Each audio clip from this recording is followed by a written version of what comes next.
Headshot. The Centurion Mark 10 is a British rank 57.3 BR medium tank that, if you own, congratulations, because your sanity somehow hasn't died from the previous list of terrible tanks in the British tree.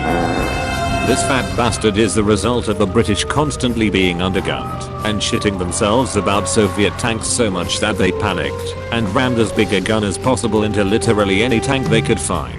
Eventually they put the L7 105mm cannon into the Centurion chassis, and now fat fucks like you have to play it in your mum's basement. So how's the mobility?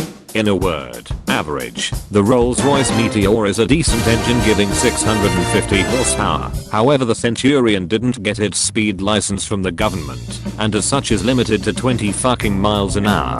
This means that this tank can get up hills quite well, but other mediums will leave it behind and leave you to get shot in the side on the way to a capture point. Speaking of which, in terms of armor, the Centurion is an upgrade over the Mk3 with thicker front plate. However, since you now face everything with ungodly amounts of pep, you can't really rely on your armor except for wearaboo fucks who think they can point and shoot. Your turret is sometimes able to bounce, but remember that a single shot will take out Nigel, Steve and Bob as well as your cannon breech, and since you only have 4 of Her Majesty's finest, you're fucked. So, it has crap armor and average mobility. How's the gun? The Royal Ordnance L7 105mm Imperialism cannon is the best thing about this tank.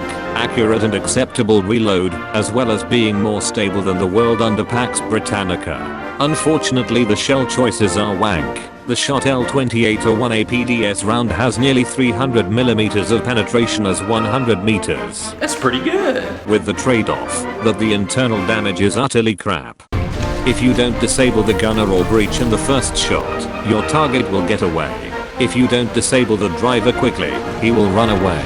The L35's shell is only worth using on lightly armored vehicles. Despite a relatively high penetration that increases the steeper the angle is, this thing never penetrates anything I shot. If you want to fuck people up with Hesh, use the Doom cannon. So with all that said, how do make this thing work better than the British government for the last 3 years? To start, you load 33 rounds of hardened sausage to fuck with King Tigers and 5 rounds of explosive scones to exploit SBAAs like 70s radio presenters exploited children.